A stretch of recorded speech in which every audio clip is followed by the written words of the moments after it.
है वो यहाँ क्षेत्र में नहीं रह पाएगा जो तुम बैठे। नमस्कार, आप देख रहे हैं एनएमएफ न्यूज। आपके साथ मैं हूं नमता चौधरी। देवभूमि उत्तराखंड का माहौल बिगाड़ने की अगर किसी ने कोशिश की तो फिर उससे सख्ती से निपटा जाएगा।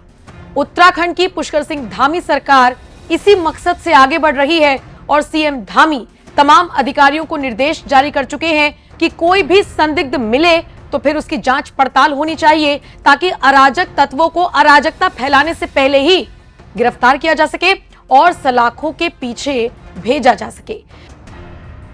इसी कड़ी में अगर हम बात करें हल्द्वानी की, तो यहां पर पुलिस ने सत्यापन अभियान चलाया हुआ है और जांच की जा रही है उन लोगों की जो बाहर से आकर रह रही हैं, जो संदिग्ध नजर आ रही हैं। और आपको जानकर ताज्जुब होगा, सुबह सवेरे हल्द्वानी में जिस तरीके से पुलिस प्रशासन ने ये सत्यापन अभियान चलाया, महज 10 घर की चेकिंग की, उसमें 150 से ज्यादा ऐसे लोग मिले जिनके डॉक्यूमेंट्स अधूरे थे और इनमें से कुछ लोग पूरी तरीके से संदिग्ध पाए गए।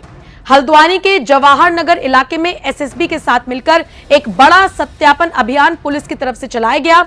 नैनीताल पुलिस का सीधे तौर पर मकसद साफ है कि जो लोग संदिग्ध तौर पर रह रहे हैं या फिर जो उत्तराखंड में अराजकता फैला सकते हैं, ऐसा उन पर शक है, उन्हें किसी भी कीमत पर बर्दाश्त नहीं किया जाएगा। और इसीलिए जिस वक्त नैनीताल पुलिस एक्शन मोड में नजर आई, पूरे नैनीताल में हड़कंप मच गया।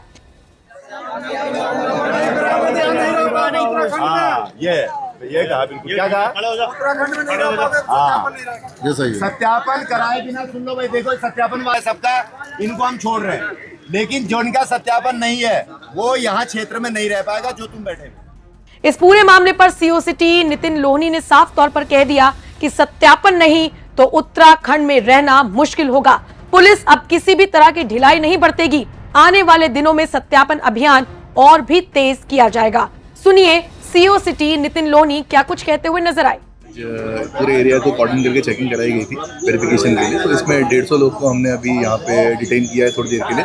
इनका वेरिफिकेशन किया जा रहा है, जो हमारे 16-17 पॉइंटर जो हैं उनको चेक किया जा रहा है। इसके साथ साथ इनके आधार कार्ड का वेरिफिकेशन भी हो रहा है, अलग अलग जो एप्लीकेशन है माई आधार के थ्रू भी चेक करा जा रहा है। साथ साथ में उसको क्रॉस चेक करने के लिए PMJAY का भी इस्तेमाल किया जा रहा है, मतलब जो आयुष्मान भारत है उसका भी इस्तेमाल किया जा रहा है, ताकि राशन कार्ड की डिटेल से भी मैचिंग हो सके। इसके अतिरिक्त जिनका सत्यापन नहीं हुआ उनके चालान भी करे जा रहे हैं। लेकिन मकान मालिकों के खिलाफ 83 पुलिस एक्ट के तहत कड़ी से कड़ी जो भी कार्रवाई होती है वो करी जाएगी। और ये कुल 10 या 12 मकानों में ही ये लगभग 150 लोगों को लिफ्ट किया गया है। तो सर चेकिंग की जाएगी, मैं समझा कार्रवाई भी खत्म नहीं हुई, अभी आगे भी चलती रहेगी। आज कल परसों आने वाले दिनों में कार्रवाई चलती रहेगी, जब तक पूरे शहर को हम पूरी तरह सैनिटाइज नहीं कर लेते तब तक ये कार्रवाई बदस्तूर जारी रहेगी। बहरहाल आपको बताते चले, इस कार्रवाई का मकसद साफ है। इस कार्रवाई का मकसद है जो लोग अवैध रूप से रह रहे हैं ऐसे लोगों की पहचान करना, शहर में कानून व्यवस्था को दुरुस्त रखना और खासकर ये अभियान ऐसे इलाकों में चलाया जा रहा है जहां पर बाहरी लोगों की संख्या तेजी से बढ़ रही है। पुलिस ने स्थानीय निवासियों से भी अपील की है कि उनके घर पर अगर कोई किराएदार है या बाहर से आकर कोई व्यक्ति रह रहा है तो पूरी तरीके से उसके डॉक्यूमेंट्स चेक करें, उसके बाद ही उसको किराए पर कमरा दें। साफ है, नैनीताल पुलिस कोई भी समझौता करने के मूड में नहीं है। सुरक्षा की जिम्मेदारी पुलिस प्रशासन के साथ साथ उत्तराखंड के नागरिकों की भी है और यही अपील नैनीताल पुलिस के साथ साथ उत्तराखंड की पुलिस भी आम जनता से करती हुई नजर आ रही है। बहरहाल आपको बताते चलें, उत्तराखंड का माहौल बिगाड़ने वालों के खिलाफ अब तक भी धामी सरकार स्ट्रिक्ट एक्शन ले रही है। कई मामले ऐसे सामने आए हैं जिनमें बख्शा नहीं गया है ऐसे आरोपियों को या अराजकता फैलाने वाले तत्वों को, और इस बार भी बख्शा नहीं जाएगा। जिस तरीके से हल्द्वानी में ये पूरा अभियान चलाया जा रहा है उसकी तारीफ उत्तराखंड से बाहर बाकी राज्यों में भी हो रही है। फिलहाल उत्तराखंड सरकार जिस तरीके से मुस्तैदी से काम कर रही है और अपने प्रदेश की जनता के हित के लिए आगे बढ़ रही है, उस पर आपका क्या कुछ कहना है? अपनी राय हमें कमेंट कर जरूर बताएं। हल्द्वानी से एनएमएफ न्यूज के लिए मुकेश सक्सेना की रिपोर्ट।